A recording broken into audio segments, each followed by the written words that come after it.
a very well-known artist came to one of the Gedolei Ador, I forget who it was, and he said to him, Rabbi, I'm a very well-known artist, but all the things that I drew, unacceptable according to the Torah, and now I'm doing TeShuva. And I know that my job is forbidden.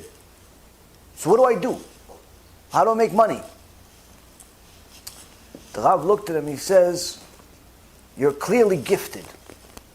Hashem gave you the gift of being an artist. So use that gift and create art for Kedusha.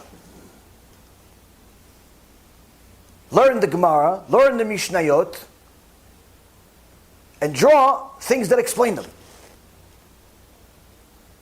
And you'll be able to, B'ezrat Hashem, make a parnasah. The guy did it. He did it with the Mishnayot first. His name was Yoni. And not only did those Mishnayot become the most famous Mishnayot to teach young and older people, but he became one of the most well-respected, successful Jewish artists in the world still today. Same thing with Gadi Palak. Gadi Palak also was a very well-known and established artist in the secular world.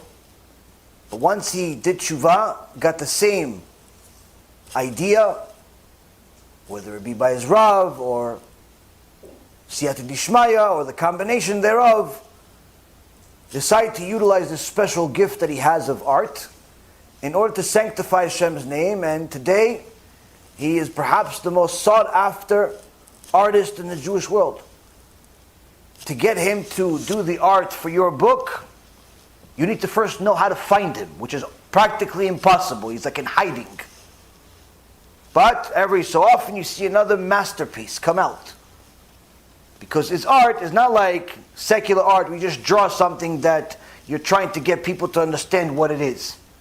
His art is he's drawing what the Midrash says. He makes you see what the Torah says. Which means that it's not about just being an artist, but rather you have to be a Talmid Chacham first. You have to know what the Midrash says, what the Gemara says, what all the commentaries are saying, in order to see how this art is perfect, and aside from that, beautiful. So, see what gift God gave you, and find out how you can utilize it to make a living by sanctifying Hashem's name. And this, Rabotai, is another example of how Hashem says that I gave you the Torah to live by it and not to die by it. Meaning that Hashem gave you different talents, different skills, and you can utilize them in order to do good things. You don't have to necessarily change career all the time unless your career by default is not kosher. Like there is no way to kosherize your career. But for the most part, most things that are ethical and legal, you can find a way to do it in a kosher way. And also you can find a way to do it in a non-kosher way. I can tell you what my father says, long before I became religious. He said to me, any business in the world, you can do it in two ways. You can do it the right way or the wrong way. The wrong way, you'll make a lot of money in a short period of time, but you won't survive. Eventually it'll end. The right way, much harder, take you a lot longer. But you'll not only survive, eventually you become successful. And that's the type of ideology that I was raised in. And that's what we followed. We always did things straight.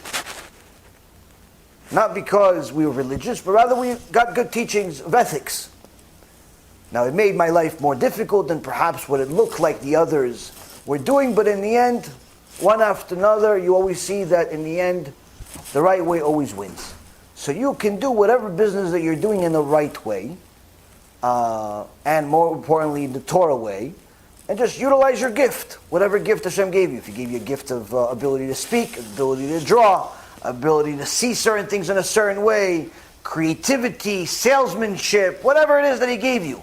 Patience, which is very, very rare talent of its own, or ability of its own.